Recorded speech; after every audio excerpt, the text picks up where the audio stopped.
Greetings, mind crafters, and welcome to another exciting Mindcraft conversation today. My name is Kimberly Quinn. I'm here with little Giovanni, who's taking a snooze on the floor. It's kind of a drizzly, contemplative day, and kind of ideal since we're in, towards the end of March and April, which in Vermont, especially, well, all of Vermont, I was going to say especially northern Vermont, but let's say New England anyway.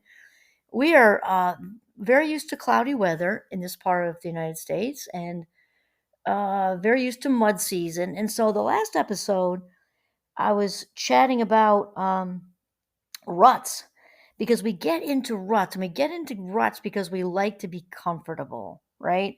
So there are all kinds of ruts. We can get into cooking ruts, which is definitely me during the winter. And then, we can't wait to have that first burger on the grill by the time it's May, right? May or maybe even April. And and then there's music ruts. Many of us, including myself, listen to a lot of the same music. And then when I kind of become aware of it, then I change it up and just listen to something else.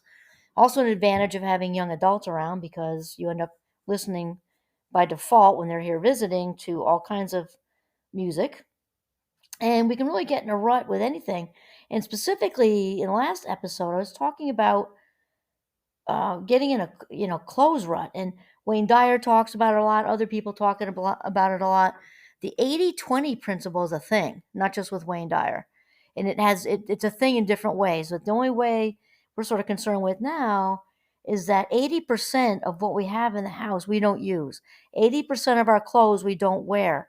So that means 20% at the most of our clothes is what we do wear. So a lot of times, as I mentioned, I call it the uniform.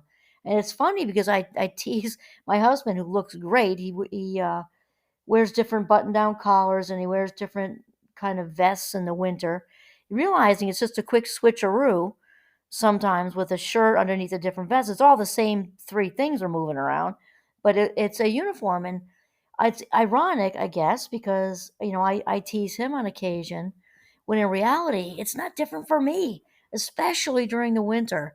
Northern Vermont, it's a little more difficult professionally to dress up here because you got if you walk a few blocks to your office, which is me, sometimes depends where you can park, you're not going to wear nice shoes, and you got to carry a lot of stuff because you got to change it all when you get there.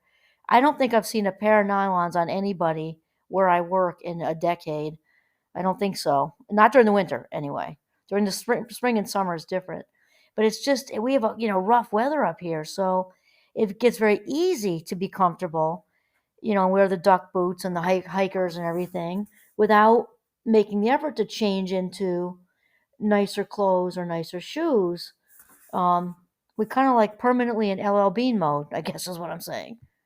And you might be saying, okay, well, Mindcraft, this is about rewiring the brain for positivity and mindfulness and gratitude, and all of that is true. And here's the thing that is that the mind is involved in everything, including our own creative expression. And when we slip into comfort mode for too long, no matter what you fill the blank in, how you fill the blank in with that, it's not good for our well-being to be too comfortable for too long. Little bits of comfort to catch our breath are good, but really, when we remain comfortable for too long, we can actually become stagnant. And stagnant, when I think of stagnant, I think of a pond with lots of algae, little if any movement. When there's no movement in a pond, what happens? It smells, for one. The frog population goes up, which is fun, but snakes and all the yuckies start to happen, and it gets goopy and icky, and again, it also attracts a lot of mosquitoes and other buzzing things. And think of it as a stagnant pond, not a pond, because a pond can also actually, where we used to live, we had a pond that was not stagnant because it was fed by a spring, so it had the gorgeousness of a Vermont pond, yet it didn't have the goopy, yucky algae along the sides and that odor. It didn't have any of that, and it had a good frog population actually, but it had movement underneath. So we always want to. We really, as much as possible. That was actually a great metaphor I didn't even plan, because we can have that pond thing going on, as long as we have movement, the nice pond thing going on, as long as we have movement sort of running through us, we always want to be moving forward as much as possible. So today's talk is kind of, with that outward expression of comfort clothes, let's say call them comfort clothes, also sort of finding the cure for fashion mistakes, and then developing a sense of style. And we're not talking about, being like a high-end corporate drone that we have to match everybody else. No, because personal style is personal style. That's your authentic self, just showing itself to the world, and that's a good thing. And so, my inspiration is still Sarah Von Brednek from yesterday's episode, yes. And so, as you know, she's a cheapers, the author of Simple Abundance. I'm sorry, I'm still a little jet lagged. I was just in Japan last week, and um, not that I want anybody to feel badly for me. It was a great time. Although, if I stammer on my words a little bit, it's because I'm still kind of catching up. So anyway, Sarah Von Brednek, author of Simple Abundance. I read this mostly in my 30s when I was home with the kids, and it was just such a good book. I think it's really uh, just amazing. It's like day to day. It goes with each calendar day, and then like through March has March type topics, and the fall has fall topics, and da da da. Anyway, she usually starts with a quote. So this one is Gilda Radner. And again, we're talking about comfort clothes. So, comfort clothes and what they mean. So, Gilda Radner says, I base my fashion taste on what doesn't itch. I love that. And I will tell you that, and this is often the truth, is when I do, not always, but often the truth is when I do a podcast on something that I'm particularly drawn to talking about, it's often because I'm in that myself. And because it's March, I'm actually sitting here in a fleece I've owned forever, and black jeans I've owned forever, and the T-shirt underneath, because it's currently a Sunday. It's actually St. Patrick's Day. Happy St. Patrick's Day. The shirt underneath it's been very lived in. Just say that. And so I was just chatting with my husband about it, actually, that it's time to go on a little spree, and I want to make sure I'm not talking about just reckless spending or needing to have money or anything like that, because we can also repurpose things. Um, we can clothes share with other people. It doesn't have to be going out on some expensive, fashion excursion. I am, however, going to get a couple of new outfits, and I did buy the coolest pair of pants when I was away, and I got one pair of pants in Japan that are super cool. Anyway, so what's interesting here, which actually I really like, is Sarah Von Brednek in her book. This is over like three of her little chapters. She actually talks about a positive to comfort clothes, and when she also talks about fashion mistakes and getting it and then acquiring a new sense of style, or kind of reinventing ourselves in that way. So the positive to comfort clothes, I'm thinking more weekend, but she also talks about embracing comfort clothes when it's important. And her example is when she writes. She's obviously an author, and she was talking about her lucky sweater that she felt so comfortable in, and just and just could write away and write away and write away. And then she talks about once her writing was completed, that her husband basically begged her to throw the ratty old thing away, and then it became, as she said, like a nest in her basement for their cat after she was kind of strongly encouraged to get rid of it. And um, she talks about the importance of comfort clothes, to have those. And again, I think it's about balance. So this particular part, she says, be honest, not vain. What particular materials do you like? Is it cotton? Do you need to avoid wool because it's scratchy? Do you like fleece? She also talks about collars and what type of collar you like. That's interesting, because I'm not a huge turtleneck person. I don't mind wearing them when skiing, but I've got a friend who just does not. I mean, she despises turtlenecks. It's just the feeling on her. She doesn't like it. I'm a sleeve person. I don't like. I'm not even sure what the name for those is. Okay, so a short sleeve. I'm not thinking of t-shirts. I'm thinking of like a more of like a dress blouse. I don't like when that short sleeve part is missing. I'm not sure. It's not a tank.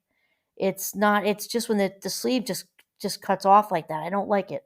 I don't think it's flattering. It doesn't feel good. I just don't like it. So Sarah talks about finding some outfits. I'm thinking weekend, or maybe it's for a picnic or whatever, that you just love being in, material wise, neckline wise, sleeves wise, size wise, all that sort of thing. And I have something to add here, which I just thought of, and this goes back to my Japan trip just last week. My oldest son and I stayed in the Daiwa Hotel in Kyoto.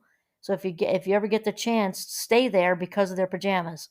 So their jammies are on the bed. They leave two pairs of white jammies on the bed, and they oh my god, were they so comfortable. I cannot even tell you.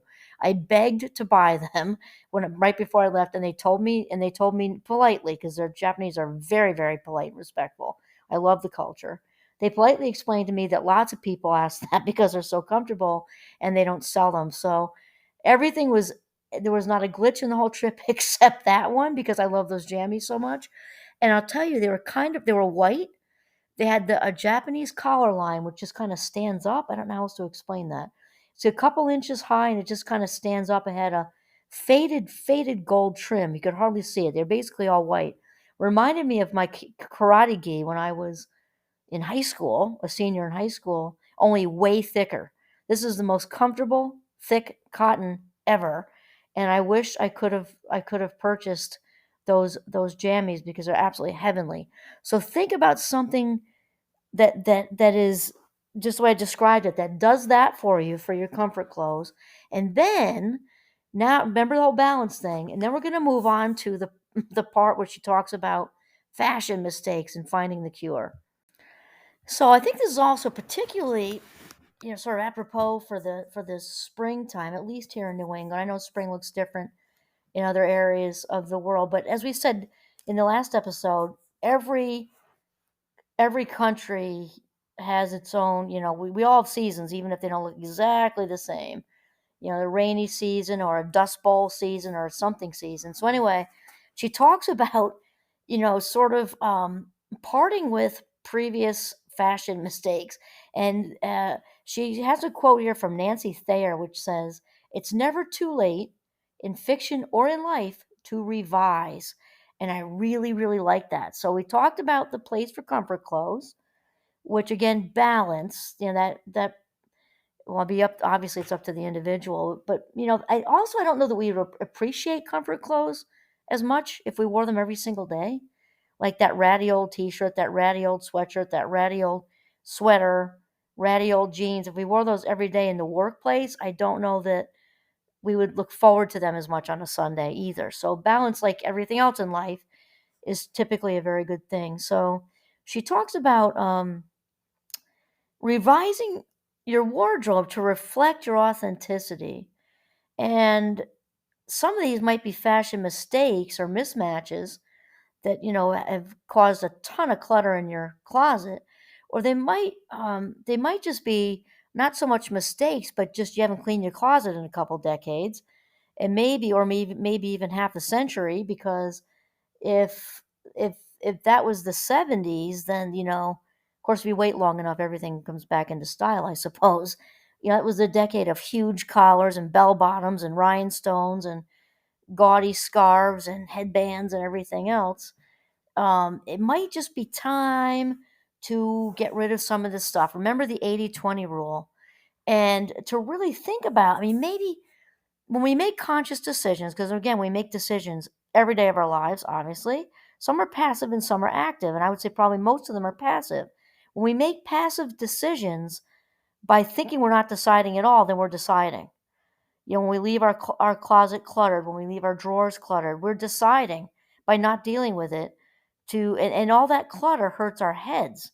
I don't think many people understand how bad um, clutter is for mental health. I mean, it's really, really bad.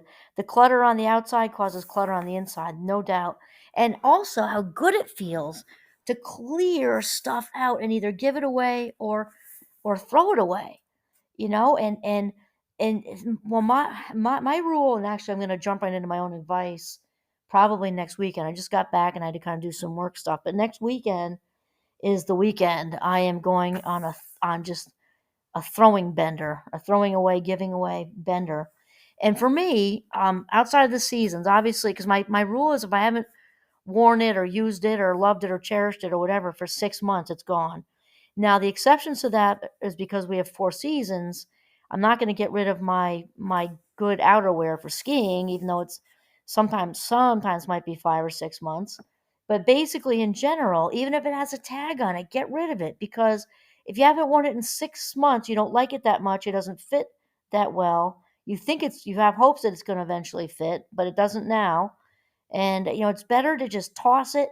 If you lose weight, then reward yourself with buying something new. It's way better than keeping it cluttered and just so think about this. Think about reinventing in a way that's entirely new for you. Maybe you want to really add some more color. Maybe you want to also get a new haircut to go with it. I just did that and I wasn't sure about it at first. And I'm a very active person. I'm not super into my hair. I'm a fluff and go person. So it's short and sassy, and I've had like a million compliments on it. And it's easy because new haircuts can go super well with new clothes. And I'm not just speaking to women, gentlemen. It works for you as well. And Sarah has a really good point here because I'm saying the 6 month rule is mine. I don't think she says it in here, but and get some big garbage bags. And if you start to kind of flirt with throwing it in the keep pile, because you're just like, oh, I'm gonna fit in that. I'm gonna try it on in front of a full length mirror. Try it on and then have that talk with yourself. Maybe it's 2 decades old. Maybe somebody gave it to you for a birthday and you're feeling emotionally attached to it, even though it's been 3 years and you haven't worn it. Get rid of it. Because we want to really, really, really simplify. And Sarah also talks about sort of editing your fashion accessories too. There are all kinds of belts and jewelry and purses and hats and scarves and things that we're just not gonna wear again. They lost a bead or they're chipped or whatever, and just get rid of them. Simplify. Less is truly more. No, it's cliche, but it's really true. And I forget the woman's name. It's not coming to me right now. She's got a book out there and it's famous and I'm not remembering it. Anyway, so separate the piles. If you don't absolutely love it, not just like it, but love it, get rid of it. And then she also says, consider the various real lives that you sort of lead and the clothes you need for them. So that means work. If if you have a social life that involves some dressing up, and then we already talked about the comfort. Separate those. And then she says, just like I did, be willing to part with it, even if it was expensive. And I'm gonna tell you, I'm not gonna say who in case a family member is listening at this minute. Um, but I got rid of it. This was probably 10 years ago. I don't think they'd know anyway. But it was a super expensive article of clothing that still had the tag on. And I did that thing where I held on to it for a year. It wasn't even for me, it was for someone else in the family. And I just said, this is ridiculous. It might have been 2 years actually. It had the tag on, and that member of the family was not in his lifetime going to wear it because of the color, because of the fit, because of the whole thing. Didn't, want anybody to know. And so it just went bye bye. And the thrift store was thrilled. It was a very well known high end brand, and they were thrilled, practically foaming at the mouth. But the thing is, if you're not going to wear it, you're not going to wear it. Just get rid of it.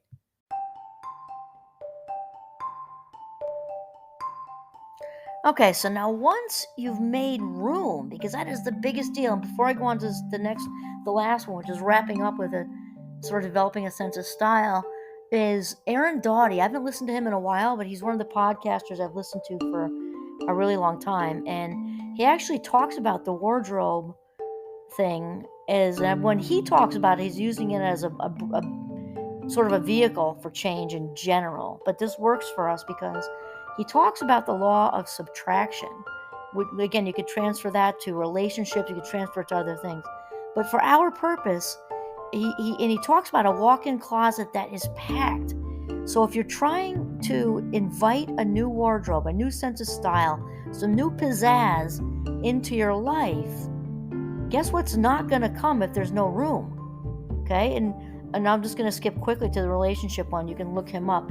Just like if somebody wants this wonderful, amazing, lifetime partner to walk in their life, if they're too busy with their to-do list and they're working 400 hours a week, and guess who's not coming in your life? I mean, it's just too busy. So it's the same thing with self-expression and clothes. And Aaron Doughty uses that same thing when it's packed with shoes from 10 years ago. It's packed with, you got a pair of new sneakers and you didn't throw out the old ones, when you're never in this lifetime going to use the ones with the treads that are rubbed down and accessories from 20 years ago. Get rid of it. Once we make the space, you can take your hand and like shove the hangers all over to the side, and there's actual space between your hand and the wall. Well, then a new wardrobe might enter. Let's just even say a new outfit. So that is the thing. So okay, so now we made room. We know that the comfort clothes have their place, usually on a day off, snow day, weekend, something like that. And that's a balance to the pizzazzing us up. And then we have the developing a sense of style. So Kennedy Frazier says, taste concerns itself with broad, lifetime progress and never makes mistakes. Style moves by fits and starts and is occasionally glorious. I love that. And I will tell you that it's been interesting to have the good fortune to go to Japan last week, and also I occasionally bounce over to Europe, and I have to tell you, they dress really nicely. All the countries that they dress really nicely. Japan actually has a sort of unwritten dress code, and my youngest son and daughter-in-law, or our youngest son and daughter-in-law, over there right now, and thankfully gave us some of the cultural heads-ups, and that's one of them. And in addition to, nobody talks on the trains and things. So they're just very quiet and very, very, very respectful. And it's the most spotless country I've ever seen in my life. But anyway, they also dress very nicely. That's part of their cultural thing. They don't fly in a plane without being dressed. And they were right that there's just good, well-dressed people walking around everywhere.